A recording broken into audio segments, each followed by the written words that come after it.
ውድ ተመልካቾች ሰላም ጤና ይስጥልን። ከኢሳት ነጻ የህዝብ ሚዲያ ባሳለፍነው ሳምንት ወደ እናንተ ካደረስናቸው ዜናዎች መካከል አበይት የምንላቸውን መራርጠን በድጋሚ ወደ እናንተ የምናደርስበት ኢሳት ሳምንታዊ እነሆ ተጀመረ። ደረጀ ይልማ ነኝ።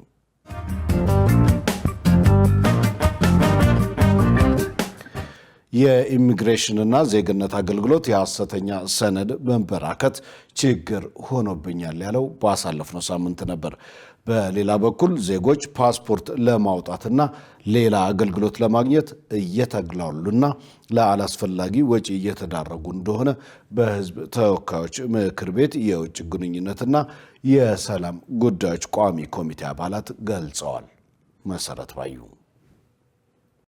በሕዝብ ተወካዮች ምክር ቤት የውጭ ግንኙነትና የሰላም ጉዳዮች ቋሚ ኮሚቴ የኢሚግሬሽንና ዜግነት አገልግሎትን የሩብ ዓመት እቅድ አፈጻጸም ገምግመዋል። የተቋሙን የሩብ ዓመት ሪፖርት ያቀረቡት የኢሚግሬሽንና ዜግነት አገልግሎት ዋና ዳይሬክተር ሰላማዊት ዳዊት በሩብ ዓመቱ 1.3 ሚሊዮን አገልግሎት ፈላጊዎችን ማስተናገዱን ገልጸው በዚህም 10.5 ቢሊዮን ብር መሰብሰቡን ተናግረዋል።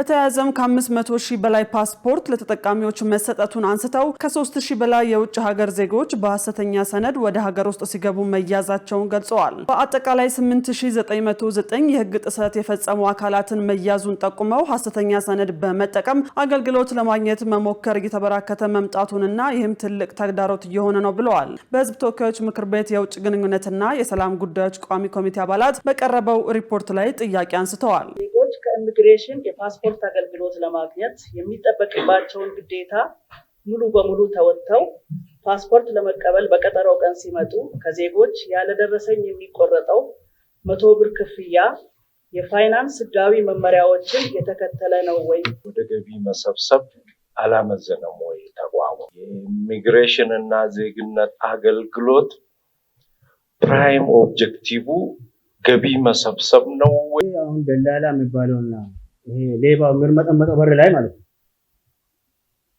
ከተቋሙ ሰራተኛ ጥቁና ውጪ ነው ወይ የሚለው ነገር መመለስ አለ። እዚህ አካባቢ ያለው ደላላ በምንም አይነት ከመስሪያ ቤቱ ሰራተኛ ግንኙነት ውጪ አይደለም እዛ ጋር ቆሞ ያ ሁሉ ግርግር እየተደረገ ያለው። ስለዚህ መጀመሪያ መጥራት ያለበት ከስራው ጋር ስራውን እየሰራ ያለው መስሪያ ቤቱ ውስጥ ነው። ወደ ውጪ ከማየታችን በፊት ደላላ ያለው ቤት ውስጥ ህገወጦች እንዴት አድርገው ነው ሰርቨሩን በቀላሉ እነሱ አክሰስ ያደርጋሉ? ከዛ ውጭ ግን ዜጎች ኦንላይን አገልግሎት ለመጠቀም ሲሉ ምንም ኔትወርክ አይገኝም። ከቋሚ ኮሚቴው አባላት ለተነሱ ጥያቄዎችም የኢሚግሬሽንና ዜግነት አገልግሎት የስራ ኃላፊዎች ምላሽና ማብራሪያ ሰጥተዋል። የፓስፖርት መሙላት በተለይ መሙላት የማይችሉ ሰዎች ደላላዎች እና ሌሎች ሰዎች ጋር እንዳይወድቁ በአነስተኛ ገንዘብ በጣም ዝቅ ባለ ገንዘብ ኦንላይን አፕሊኬሽን እንዲሞሉላቸው እናደርጋለን። ፎቶኮፒ ቢፈልጉ ያንን አገልግሎት እንዲሰጧቸው እናደርጋለን። ስለዚህ ይሄ ማህበር ህጋዊ ነው። የሚያቀርባቸው አገልግሎቶች ሰርቪስ ቻርጅ ነው 100 ብሩ ማለት። ኢሚግሬሽን በኔቸሩ ተቋሙ ላይ በጣም ብዙ ኢንተረስቶች አሉት ከውስጥም ከሀገር ውጭም ማለት ነው። በተደጋጋሚ የሳይበር ጥቃት የሚደረግበት የኛ ሲስተም ላይ ነው። እሱንም በጣም አስደንጋጭ የሆኑ የሳይበር ጥቃት ዛሬ ላይ ግን ከኢንሳ ጋር በጋራ በመሆን በተቋማችንም ደግሞ ራሱን የቻለ ቲም አዋቅረን ይሄንን 24/7 ላይ ትሬስ የሚያደርጉ ይሄንን የሚከታተሉ ቲም አቋቁመናል። የቱሪስት ማዳረሻ ነው። ቱሪስቶች በብዛት ወደ ሀገራችን እየመጡ ነው ስንል ቪዛ ከፍሎ ነው ወደ ሀገራችን የሚገቡት እንጂ ከኛ ዜጎች የሰበሰብነው 30% 25% እንኳን አይሆንም ማለት ነው። የውጭ ዜጎች ሐሰተኛና የማይገባቸውን ሰነዶች የሚጠቀሙትን እየለዩ እርምጃ መውሰድ። እርምጃው አንዱ የእርምት እርምጃ ነው። ሁለተኛው ከሀገር እንዲወጡ ሪፖርት ማድረግ። የኢሚግሬሽንና ዜግነት አገልግሎትን የአቅም ግንባታና የሲስተም ብልሽት በሚመለከት አገልግሎቱ ትኩረት ሰጥቶ መስራት እንዳለበት የተገለጸ ሲሆን የአገልግሎት አሰጣጥን ማሳደግና ብልሹ አሰራርን ማስቀረት እንዳለበትም በሕዝብ ተወካዮች ምክር ቤት የውጭ ግንኙነትና የሰላም ጉዳዮች ቋሚ ኮሚቴ አሳስቧል። የኢኖቬሽንና ቴክኖሎጂ ሚኒስቴር የ2018 በጀት የሩብ ዓመት አፈጻጸሙ ዝቅተኛ ነው የተባለውም ባሳለፍነው ሳምንት ነበረ። በተጨማሪም ሚኒስቴሩ ችግር ፈቺ የምርምር ውጤቶችና ቴክኖሎጂ ወደ ማህበረሰቡ በማድረስ በኩል ችግር እንዳለበት በሕዝብ ተወካዮች ምክር ቤት የሰው ሀብት ስራ ስምሪትና ቴክኖሎጂ ጉዳዮች ቋሚ ኮሚቴ ገልጿል። ገነት ዘዘው ተጨማሪ አላት። የኢኖቬሽንና ቴክኖሎጂ ሚኒስቴር የ2018 በጀት ዓመት እቅድና የሩብ ዓመት አፈጻጸም ሪፖርቱን ለሕዝብ ተወካዮች ምክር ቤት የሰው ሀብት ስራ ስምሪትና ቴክኖሎጂ ጉዳዮች ቋሚ ኮሚቴ አቅርቧል። የኢኖቬሽንና ቴክኖሎጂ ሚኒስትር ዴኤታ ዶክተር በይሳ በዳዳ ባቀረቡት ሪፖርት በበጀት ዓመቱ በርካታ ተግባራት ለማከናወን መታቀዱን አስታውቀዋል። ከነዚህም ውስጥ የኢትዮጵያ አእምሯዊ ንብረት ማሻሻያ ረቂቅ አዋጅ ማጸደቅ፣ የኬሚካል መቆጣጠር ደንብና ሌሎች ረቂቅ አዋጆችን አዘጋጅቶ ወደ ቋሚ ኮሚቴ ማቅረብ የሚሉት በእቅድ መያዛቸውን ተናግረዋል። በተያያዘም በሩብ ዓመቱ 10 የንግድ ተቋማት ወደ ኤሌክትሮኒክስ ግብይት ስርዓት መግባታቸውንና በበይነመረብ የሚሰጡ የመንግስት አገልግሎቶች አፈጻጸም 25.26% መድረሱን አስረድተዋል። አያይዘውም 13 ከተሞች የዲጂታል አድራሻ ስርዓት ለመጀመር ቅድመ ጥናት መከናወኑንና በ9 ከተሞች የዲጂታል አድራሻ ስርዓት መጀመሩን አብራርተዋል። ሚኒስቴሩ የእቅድና የሩብ ዓመት አፈጻጸም ሪፖርት ላይ የቋሚ ኮሚቴው አባል የሺ ሐሳብ ጸጋው የሚከተሉትን ጥያቄዎች አቅርበዋል። የምርምር ውጤቶችን ወደ ማህበረሰቡ ተደራሽ በማድረግና የማህበረሰቡን ኑሮ በማሻሻል ምን ያክል ስራዎች ተሰርተዋል? የመንግስት ተቋማትን ጨምሮ የክልሎችን አፈጻጸም እንዲያድግ በገጠር በከተማ አጠቃላይ የቴክኖሎጂ ዕውቀት እንዲጨምር እንዲሻሻል እና የሴቶችና የአካል ጉዳተኞችን የስራ ጫናቸውን በሚያቃልል መልኩ ተጠቃሚ ለማድረግ ምን ያክል ትኩረት ተሰጥቶ በሚኒስቴር መስሪያ ቤቱ እየተሰራ ይገኛል። ስታርታፖች ወደ ስራ እንዲገቡ አጠቃላይ ሀገራዊ ኢኮኖሚውን እንዲያሳድጉ ለዜጎች የስራ እድል እንዲፈጥሩ እና ሀብት ከማመንጨት አኳያ ምን ያክል የክትትልና የድጋፍ ስራዎች እየተሰሩ ነው የሚል ነው። በሀገር ደረጃ ልዩ ተሰጥኦ ያላቸውን ከማበረታታት በመመዘኛ መስፈርቱ በመመዘን በመለየት በሀገር አቀፍ ደረጃ እውቅና በመስጠት ምን ተጨባጭ ስራዎች ተሰርተዋል? ለተነሱት ጥያቄዎች የኢኖቬሽንና ቴክኖሎጂ ሚኒስትር ዴኤታ ዶክተር ባይሳ በዳዳ ምላሽና ማብራሪያ ሰጥተዋል። ችግር ፈቺ ምርምሮች ይሰራሉ። እነዚህ ችግር ፈቺ ምርምሮች በሚሰሩበት ጊዜ አዳዲስ እውቀቶች እንዲመነጩ ይደረጋል። በአዳዲስ እውቀቶች እሴት ይጨምራል። እሴት ጨምሮ በሰርቶ ማሳያ መውሰድ እዛ የሚገኙ ውጤቶች ማህበረሰቡ እንዲጠቀም የማድረግ ስራዎችም የተሰሩ ይገኛል።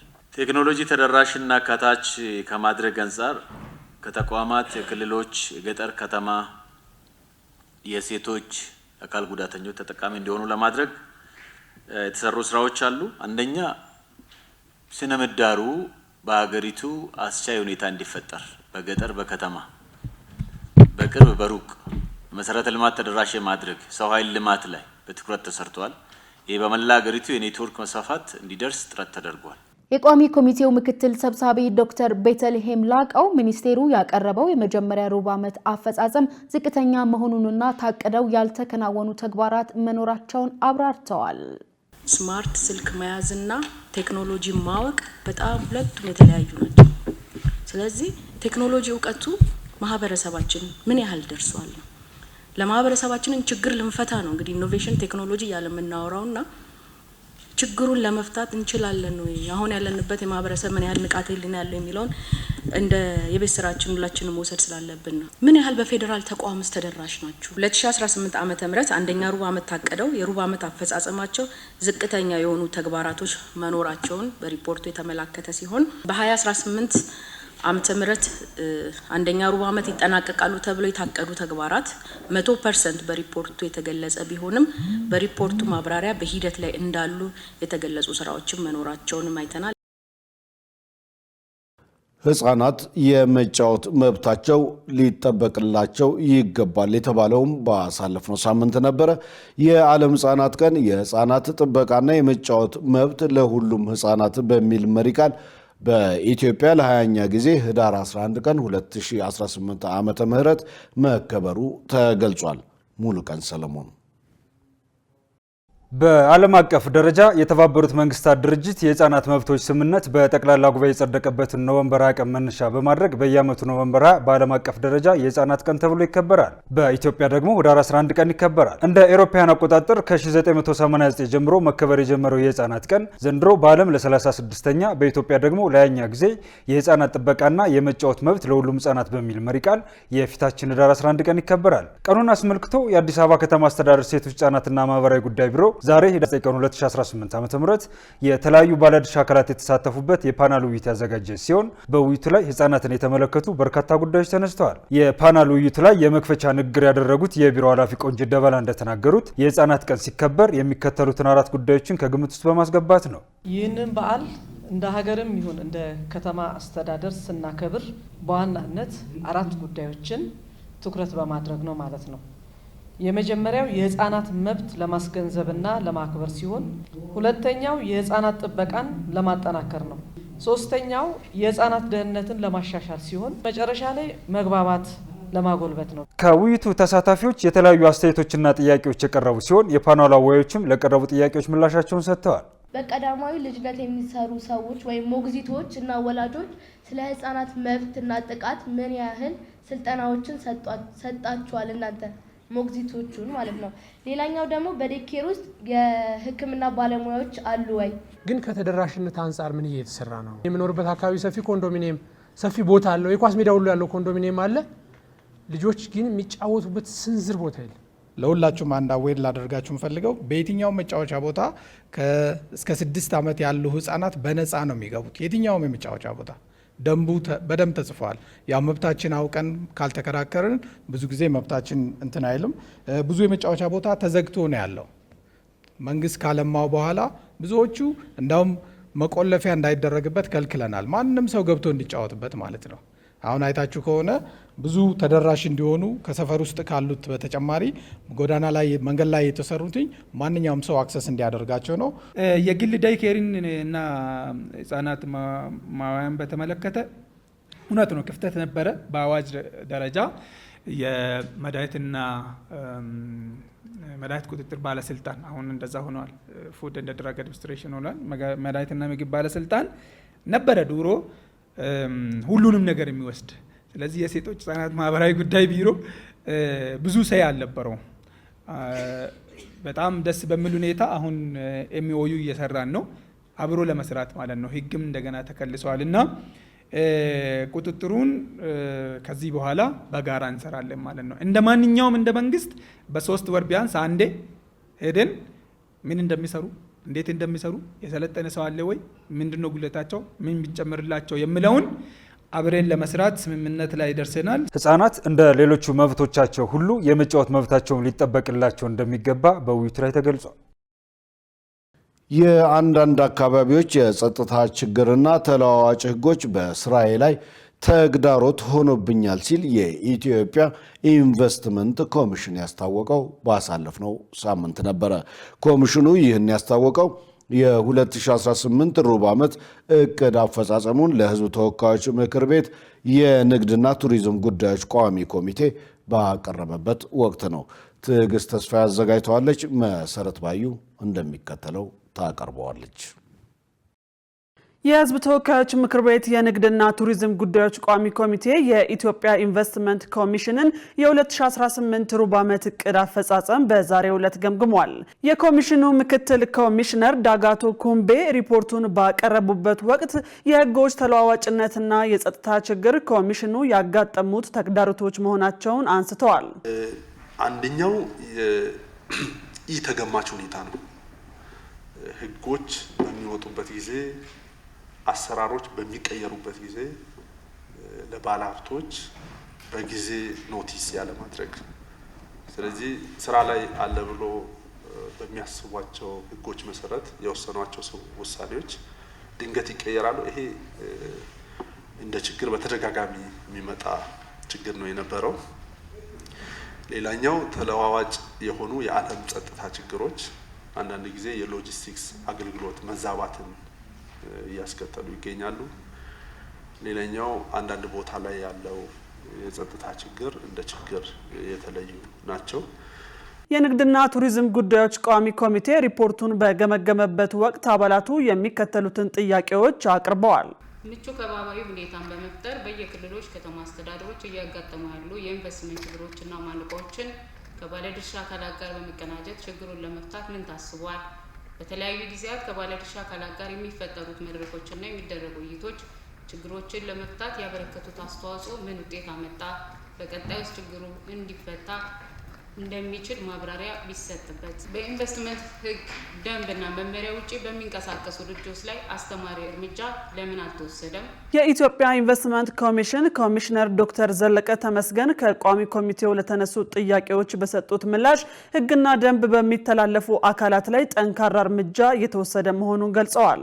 ነገር ግን ህግና ስርዓት አክብሮ መንቀሳቀስ እዛም ደግሞ ኢንቨስትመንት በባህሪው ሙቹዋል ቤኔፊት ያለበት ሀገር የምትጠቀምበት ብሎም ኢንቨስት ለማድረግ የሚመጡትን ባለሀብቶች የሚጠቀሙበት እንደመሆኑ መጠን ሁለቱንም ማዕከል ያደረገ ጥቅም በሌለበት አግባብ ውስጥ ግን አይ ቲንክ በተለይ ሲሪየስ የሆነ እርምጃ ከተቋሙ አንጻር የተወሰደ ያለው እንቀጥላለን ማለት ነው። ክፍተት ባለባቸው ግን ህግና ስርዓትን ተከትለን የማስተካከል ስራውን እንሰራለን ለማለት ነው። አክለውም ዘርፉ ትብብርና ቅንጅት የሚጠይቅ በመሆኑ ይህንን ማድረግም በትኩረት ከተያዙ ጉዳዮች መካከል እንደሚገኝበት ተናግረዋል።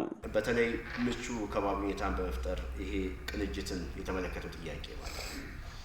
እንደ ኢትዮጵያ ኢንቨስትመንት ኮሚሽን አይ ቲንክ እውነት ለመናገር በጣም በኩራት ከምናነሳቸው ጉዳዮች ውስጥ አንዱ ይሄ ከዚህ በፊት እናንተም ስታነሱት የነበረው ቅንጅት አካባቢ ይታይ የነበረውን ክፍተት በማረም ረገድ የሄድንበት ርቀት እውነት ለመናገር ይሁን የሚያስበላው ብለን ልንወስደው እንችላለን ማለት ነው። እቅዳችን ላይ እንዳያችሁት ከ8ቱ ስትራቴጂክ ግቦቻችን ውስጥ አንዱ በተለይ ቅንጅት ብለን አንድ አንጓ ሰጥተነው ነው ያስቀምጥ። ይሄ ምክንያቱም አጠቃላይ ኢንቨስትመንት ብቻውን በኢትዮጵያ ኢንቨስትመንት ኮሚሽን ተጀምሮ በኢትዮጵያ ኢንቨስትመንት ኮሚሽን የሚጠናቀቅ አይደለም ማለት ነው። በባህሪው የኢንቨስትመንት ስራ በርካታ ተቋማትን የሚነካካ ነው።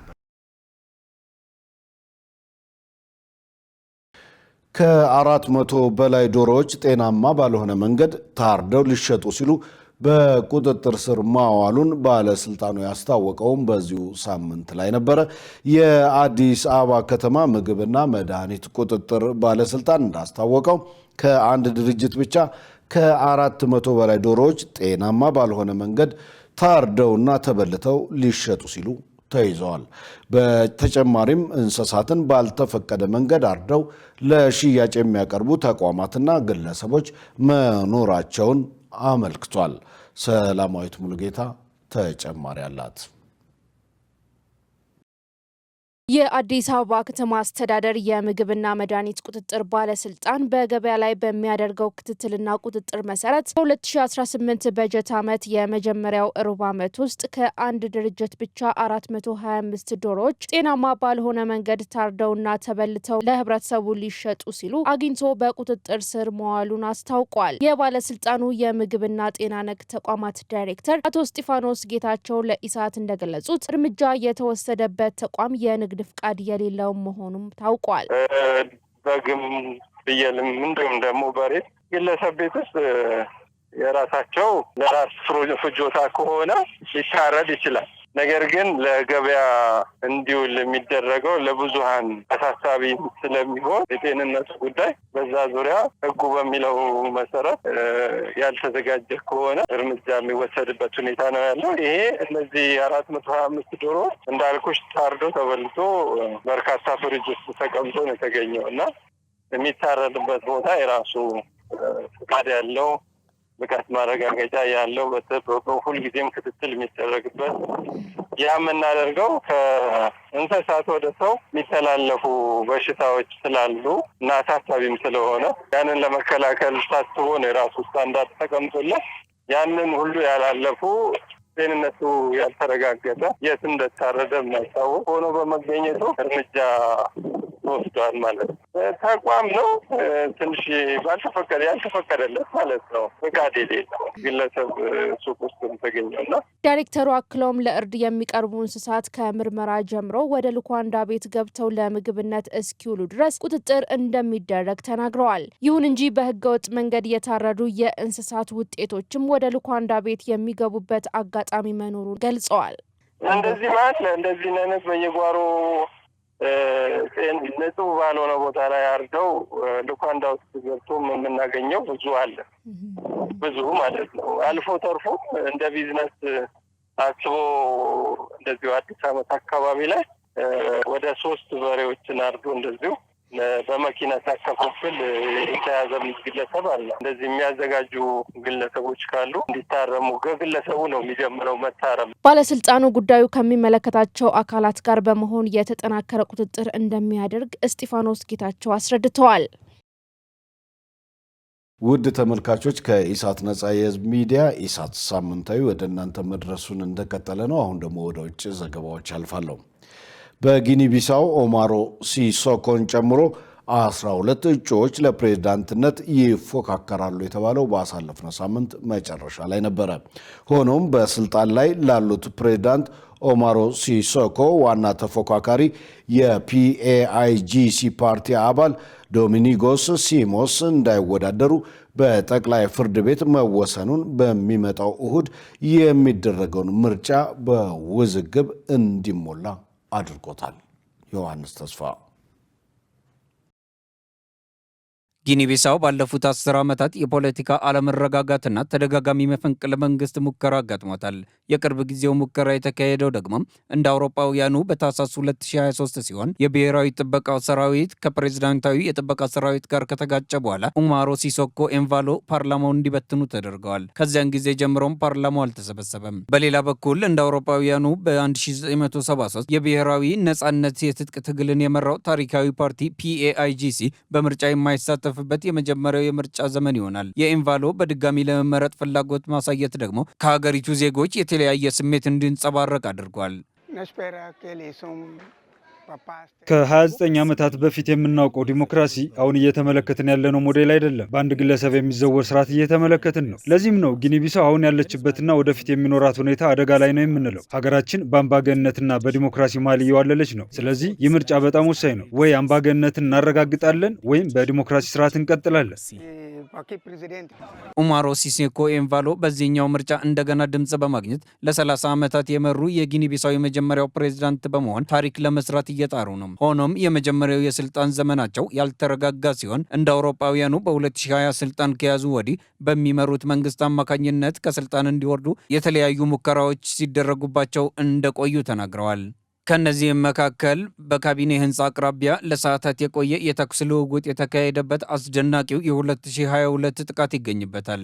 ይህ በእንዲህ እንዳለ የሀገሪቱ የኮኬን ንግድ በከፍተኛ ሁኔታ እየጨመረ ነው እየተባለ ይገኛል። በቅርቡ የወጣ አንድ የሲቪል ማህበራት ሪፖርት እንደሚጠቁመው ከሆነም ህገወጥ ዝውውሩ ከመቼውም ጊዜ በላይ ትርፋማ ሊሆን እንደሚችል ያሳያል። ይህም በሀገሪቱ ውስጥ ሌላ ያለመረጋጋት ራስ ምታት ይሆናል።